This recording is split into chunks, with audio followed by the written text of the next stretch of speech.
We're in the midst of a pandemic, and yet the South African Medical Association claims government is still not developing and placing junior doctors like it should. National budgets haven't been tweaked to cater for them, and so SAMA is demanding answers, and so are those young doctors. Its Finance Chairperson, Dr. Mzulungile Nodikida, weighs in with us live now. Doctor, thank you so much for joining us. Your statement says that you just think that the community service placement program has issues every single year, and quite honestly, the program is a failure. It's not working.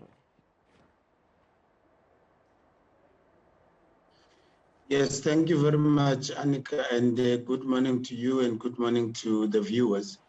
I think from a South African Medical Association point of view, we think that we want to explain first that both internship and community service are still part of medical training for these young doctors. So after 6 years of medical training in medical school, they still have to go through a 2-year program of internship and a 1-year program of community service. Only then can they register as independent medical practitioners. Then they would have the options of going and practicing privately or getting a post in the state. So it's mandatory for government to find the money and place interns and also place community service doctors. Dr. Nodikida, government did say, the health department said they would get back to you and doctors by the 3rd of December. That hasn't happened, and a young doctor we spoke to a few minutes ago said that essentially could give them a week at best to find accommodation for them and their families. Just say they get sent to a rural village somewhere in Mpumalanga. It makes things really difficult. This is exactly why we're saying this is a demonstration of a complete failure of planning by government. They knew, government knew very well that they have final year medical students in the medical schools. They knew that they would have the additional Mandela Fidel Castro students who have come in and joined the medical schools in South Africa. So they were counted as part of the final year medical students. So that should have happened earlier in the year. Hence, in our statement, we are even saying that if there was a problem with funding, even before the Minister of Finance goes to Parliament and tables the budget adjustment, there should have been a discussion between the two ministers, Ministry of Health and that of Treasury, to say, okay, how do we then accommodate the numbers of interns and those of community service doctors? So for us, this really is something that it's something that we think that government should not happen again.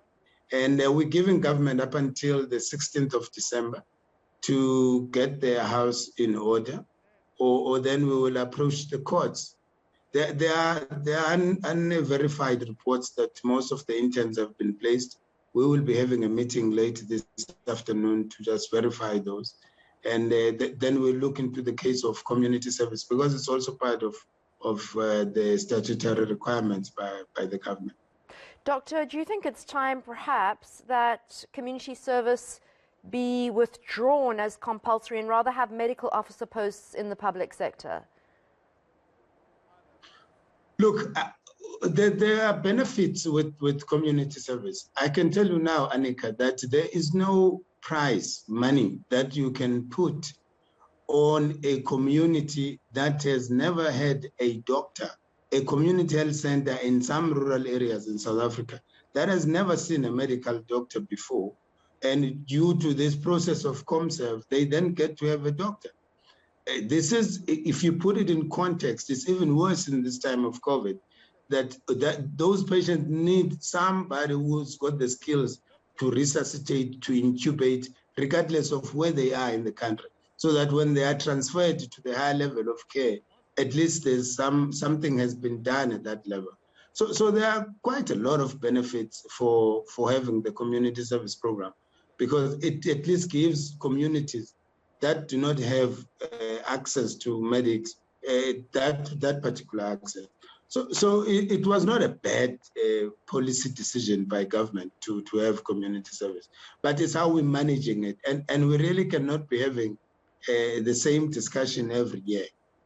No, it really can't. And something you said that really hit home for me is that you and I probably expect to have access to healthcare as a right. And there's so many people in our country who have it as a privilege. You know, if they're lucky to get an intern doctor coming into their village, for instance, to help them with basic healthcare, never mind intubations and serious health issues that we're experiencing now during times of COVID.